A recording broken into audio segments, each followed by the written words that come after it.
Are we entering the fabled crazy times? Some call it the banana zone. Others call it the parabolic phase. The altcoin season of promise where everybody gets hilariously rich and altcoins just go up and don't go back down anymore until bear market comes. Are we already in it? Well, to assess that all, we need to remind ourselves what actually happens during a parabolic phase in the market. Which charts are actually the most useful, which signals we need to be in tune with, and what real mania actually looks and feels like, because let me tell you, haven't seen it in a long time. We had a whisper of it back in December, but very, very brief. Let's not lose sight either of why we're here: to lock in profits, make generational money, and get the fuck out.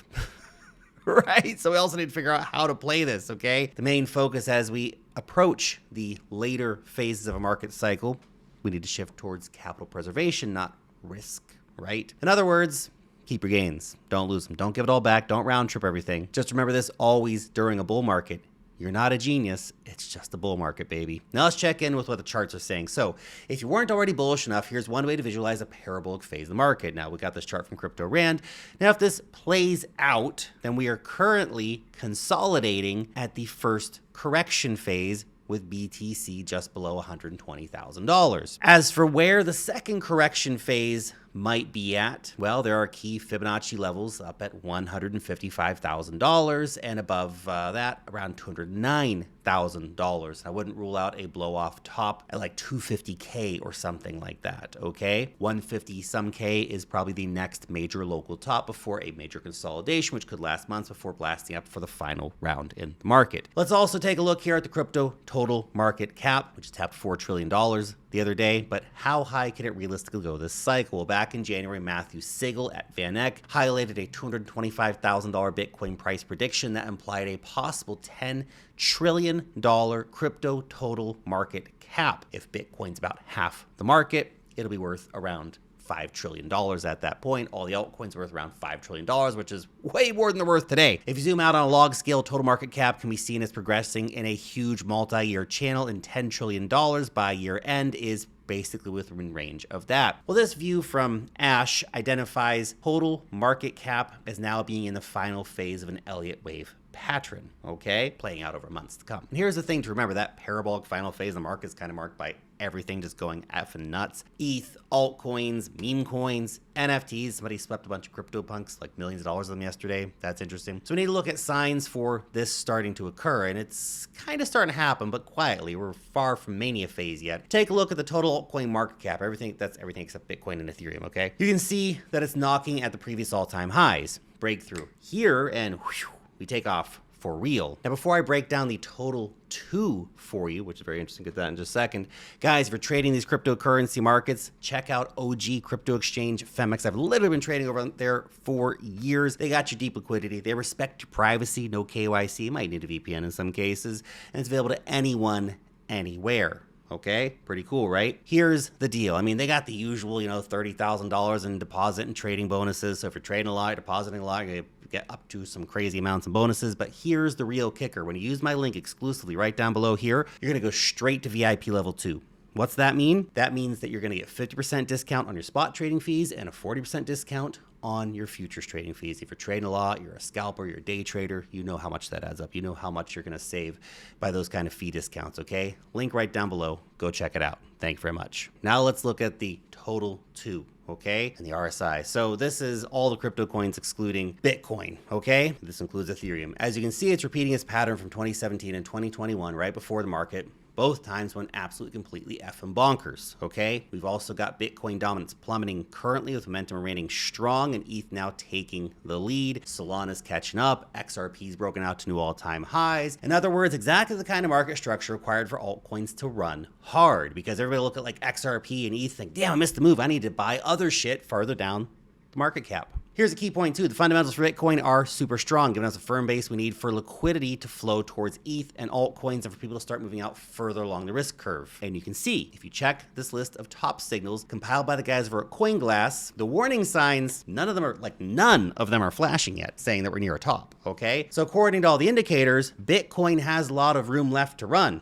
150K, in my opinion, is the next local market top, followed by previous month's consolidation before finally getting up to 200, 250K. Still lots of room to expand. But there's also Something you need to keep in mind, the psychology of a parabolic run. Away from charts and on-chain indicators, remember that the markets are all about psychology and the human participants until the AI replaces us, and that's a different conversation. So stay aware of what a parabolic run actually looks and feels like. There should be hugely bullish sounding announcements basically non-stop, and there have been quite a few recently, but there's been no hype or mania to accompany it. You might start to notice a belief that we're entering some kind of new paradigm of money. You'll literally see people talking about, this is the new paradigm of money, it's going to go up forever, mathematically coded, blah, blah, blah. There cannot ever be another bear market because everything's just too way damn bullish. But then as we speed towards the market top, the bubble starts getting massively expanded, which is a long way away still price-wise, by the way. All the bullish developments you start seeing, they start getting priced into the point that any more positive announcements, they simply stop moving the market. And when good news no longer moves the market, you're in trouble. At this point, there's really no marginal buyers left. Demand really gets exhausted and prices start falling, the bubble bursts. So lastly, let's think about how to actually play this stage of the market. And basically, it's really all about the importance of capital preservation. Okay, there's still time to take risk. There's still time to buy a lot of altcoins, all right? We're still under all-time highs for a lot of the majors and stuff like that, sure, okay? But as we get nearer to the end, as we break out to those all-time highs, the chance to buy is really running out. That means the closer we move to the end, the more we should actually not be thinking about buying anything. We should be thinking about taking profits off the table. The more your portfolio should be made up of cash and not being put back into the market and risking, because that's how you lose. It's kind of a cliche, but this is the old adage to be fearful when others are greedy. You need to be getting more and more conservative the higher and higher the prices go. And you might think, I should take more risks. I'm an effing genius. You're not a genius, just a bull market. I'm sorry to tell you. In that situation, you should actually be being more paranoid and more fearful of giving back your profits. You need to lock in your gains as the exit liquidity from retail comes in. Okay. Also be aware of anchoring bias. You might believe prices should revert to and stick around the point where you entered because that seems like a base level to you, but actually after the top is in, prices can move much, much lower than you think they can. Okay. Any entry that you took during overbought bull market conditions can get wiped out real fast. Take it from experience. That said, you can still take high risk bets even towards the end of a parabolic phase. That's true, okay? Just keep in mind where you are in the market and don't convince yourself you're holding this shit forever, okay? This is the time in the cycle when ridiculous gains can be on offer and there are some huge bets to be taken. But these kind of bets later in the market should probably only be done with a small portion of your capital, while the bulk of your gains should be starting to be protected. Okay? But then after that, well, what happens? What happens after the bubble bursts? Because it will burst. Oh, they always do. The bear market's always coming. You might want to think about it now because we're still a long way away from it happening, but it'll come. When structure flips bearish, you have the option of opening up short positions. Certainly can do it. You can make money on the way down. Why not? Again, do not risk your whole stack on these kind of bets, but there are going to be a whole ton of coins plummeting back to disgusting lows. I mean, a lot of altcoins are literally going to go minus 99% in the next bear market, okay? Just FYI. But overall, whether you're shorting or not, once your gains are locked in, it's mainly a matter of sitting on your hands and waiting for the prices to reset or diversifying that money out into quote unquote safer bets, right? Later, you can start thinking about reallocating once prices have cooled off, okay? That might be 6 months or a year later. Judging from past cycles, you may want to roll some profits out of crypto altogether. Change your life. Okay, if you're sitting on life-changing money, for the love of God, change your life. It's what you came here for, isn't it? You don't want to be an addicted gambler stuck at the poker table at 3 a.m. every day. After the frantic mania of a late-stage bull market, there's really no need to hurry. You can just chill out, do your research, rebalance in your own time. It's fine. Also, some of those beliefs that, were driving the mania will stick around long-term because some of those things are actually genuine. And every cycle, the fundamentals of crypto just get better. Okay, Bitcoin as a store of value is not going away.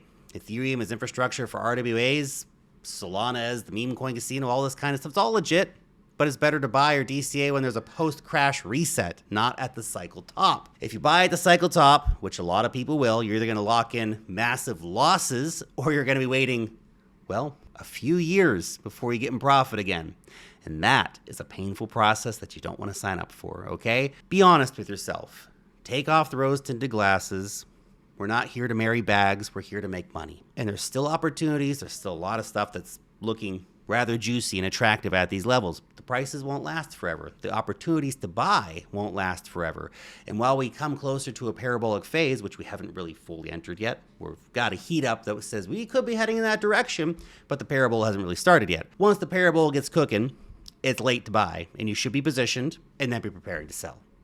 okay? Because if you don't take your profits, guess what? The market is really efficient at taking them back from you. Remember that. Thanks for watching.